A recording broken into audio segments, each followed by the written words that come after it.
Bon, on est samedi là, c'est sûr. Hein. Oh, le monde qu'il y a. Salut, c'est Floki. Ça va? Ouais. Bon, je suis un peu débordé là. Ouais, parce que tout le monde veut finir avant Noël, voilà. Ce que vous allez voir là, c'est un projet qui, à l'atelier, est global, parce que c'est le même bois. Tout le coloriage a été fait d'une traite, mais il y a deux étapes dans ce projet. Enfin, il y a deux projets bien distincts, mais qui sont en lien quand même tous les deux. Hein. D'un côté, il y a un claustrat en bois, hein, donc c'est du frêne olivier. Je suis encore trompé de route. Mais il y a un claustrat qui va aller dans la salle de bain du bas, et il y a un claustrat qui va à l'étage, qui lui est en L, comme ça, et qui va donc tourner autour du plan vasque de la vidéo là. Vous verrez l'ensemble de ces deux projets sur la vidéo claustrat, sur la prochaine. Voilà, je vous laisse avec le Floki du mois dernier pour le démarrage de la vidéo, et avec le Floki d'hier pour la fin de la vidéo. Allez, salut, c'était Floki.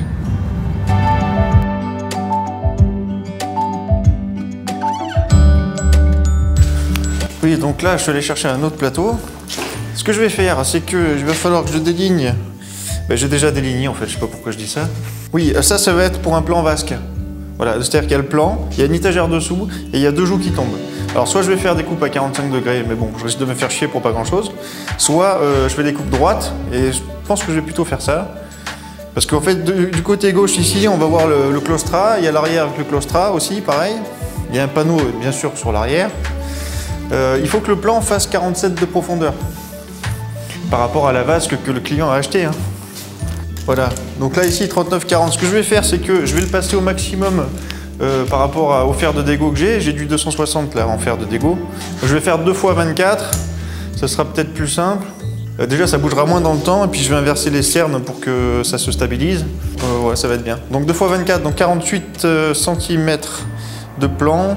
Je vais essayer de faire tout le plan vasque avec ce plateau là, au moins j'aurai quelque chose d'uni. Et après les claustras, bah, ils auront une autre teinte, mais c'est pas très grave. Hein.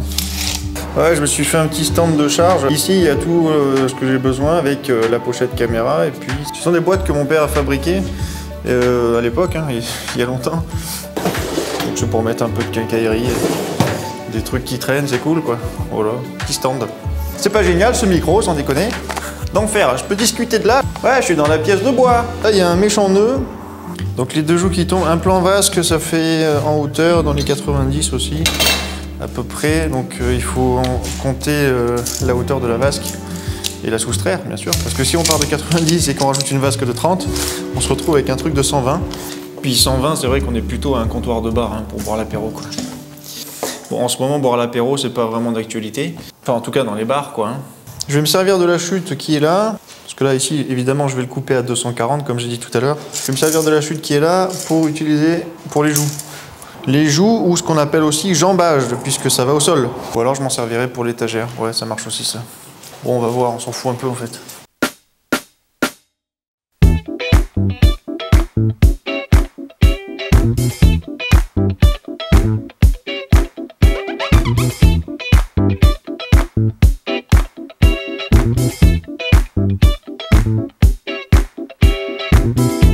Donc pour les assemblages, étant donné que j'ai pas encore reçu la toupie, normalement je les aurais fait en rainure languette. Enfin, moi je préfère le faire comme ça, ou alors rainure fausse languette. J'aurais pu le faire aussi, mais là avec la défonceuse sous table, mais enfin c'est pas terrible quoi.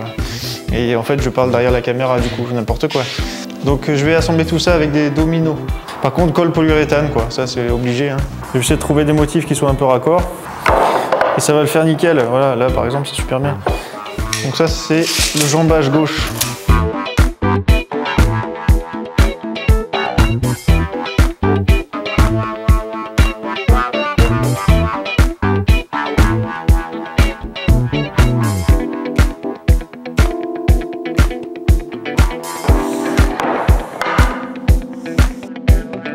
J'ai pas établi, voilà. Maintenant je suis paumé.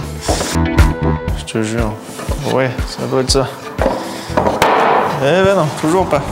Heureusement qu'il y a le dessin du bois parce que sinon j'aurais jamais retrouvé là. Bon, ce que j'ai fait c'est que j'ai respecté le sens des cernes, ça vous le savez.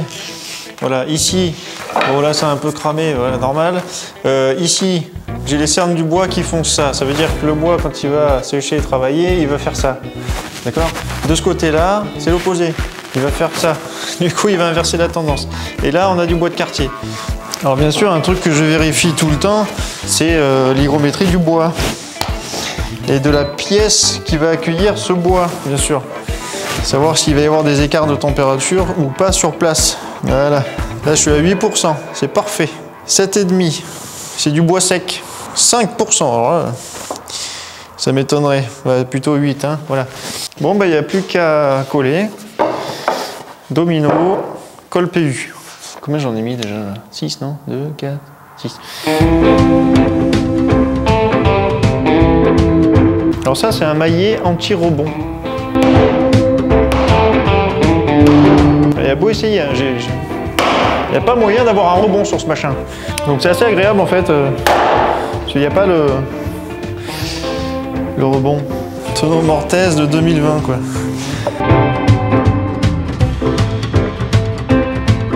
Alors bien sûr, je préfère les tonneaux Mortez faits à la main comme les anciens.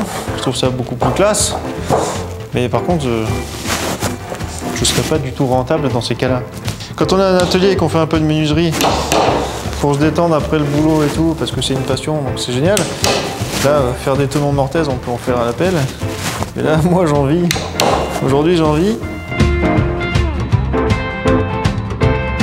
Pour satisfaire tout le monde, il faut que j'aille un peu plus vite. Alors la satisfaction, au lieu qu'elle soit au niveau d'un assemblage, elle va être au niveau d'un travail global, avec l'ouvrage terminé. Une fois qu'on l'a devant nous, on se dit ouais, c'est cool ou pas quoi. De l'extérieur, on verra pas si c'est un tonneau Mortez fait artisanalement ou si c'est fait avec une bécane quoi. Alors la colle PU sur les doigts, c'est juste génial.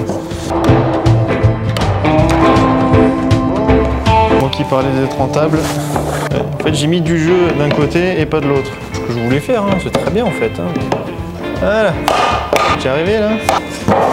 Quand on n'est pas loin de la côte véritable, on essaie de mettre une cale martyre pour éviter de défoncer le bois. Là je sais que je suis en surcote, je m'en fous un peu. Bon, c'est pas vraiment normal de rentrer des dominos comme ça.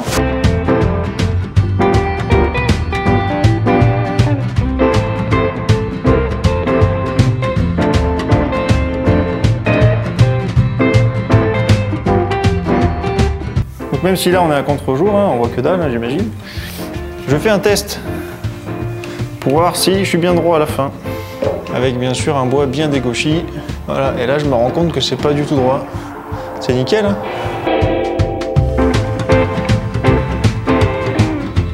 Ce que vous avez vu là, c'est le fond du meuble. Enfin l'arrière quoi. Hein. Donc en fait, j'ai utilisé des feuillets. Enfin, j'ai utilisé précisément un feuillet, un bout de feuillet. Un feuillet, c'est une dénomination du bois.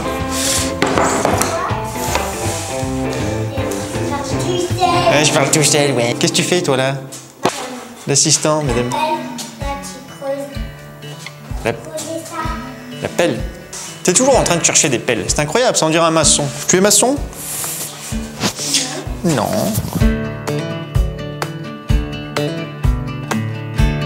Donc par exemple à 18 mm, quand c'est vendu en 18 mm, on appelle ça un feuillet. Ah ben je sais pas, mais il n'y a pas de pelle ici. Ah bon? Une pelle. La pelle. Les assemblages sont assez simples. Là, ici, c'est de la lamelle, hein, tout simplement. Et donc là, ça sort à 15 mm. J'étais en train de casser ma pelle. Donc là, j'ai pris soin d'établir évidemment les morceaux de bois, pas comme tout à l'heure. Chaque fois, je me dis, mais non, c'est bon. Il n'y a rien du tout, ouais, c'est juste la galère après. Et là, pareil, il y a un col polyuréthane. Hein. Déjà qu'on a du frêne qui n'est pas forcément adapté aux zones humides, il faudra faire gaffe au traitement, quoi.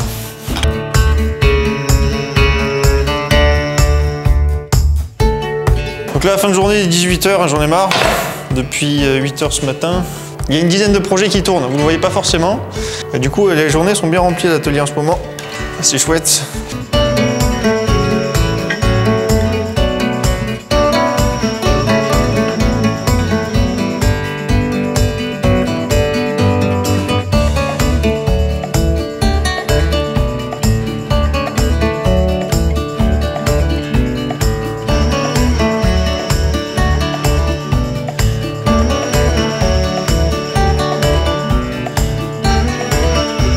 Allez, je vais rejoindre l'assistant et ma femme. À demain.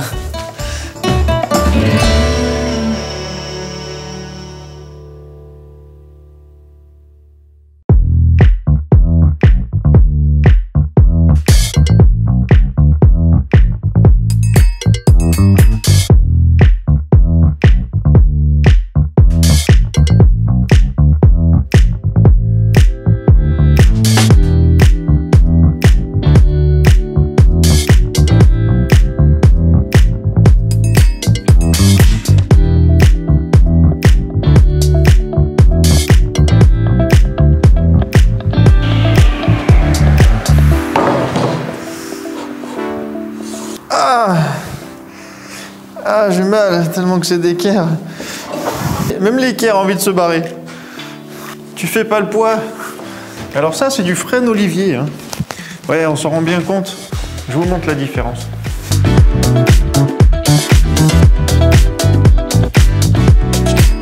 Ça, c'est celui qu'on appelle du frêne blanc. Voilà. Et à droite, vous avez le frêne olivier, qui a des reflets marrons et des sacrés dessins parfois, qui reprend un petit peu la texture et l'idée générale de l'olivier. C'est assez marquant quand même. Ok. Ça va être le panneau arrière. Donc j'ai réfléchi un petit peu, je pense que je vais le mettre dans une rainure. Il va y avoir une rainure sur le plateau, donc le plan de travail dessus, et sur les deux jambages, rainure comme ça de 10 mm de partout. Et lui va venir s'encastrer dedans, terminé.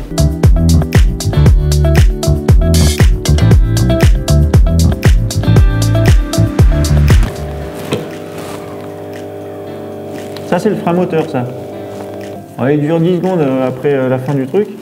Au moins on est sûr que la lame elle tourne plus. Hein. Là il y a eu un bon pet, vous avez vu? J'ai fait un peu exprès parce que du coup je savais très bien que le morceau qui allait détacher là allait être très léger. Du coup il allait partir rapidement. Un petit rappel, quand on coupe avec ce genre de bécane, il ne faut jamais se mettre dans l'axe. D'accord? Et en plus, si jamais il y a un assistant qui passe là avec la hauteur, là en pleine poire terminée. Donc du coup l'assistant a été formé sur le sujet, hein. Madame Floki aussi. Mais voilà, je faisais une annonce générale quoi. On reprend.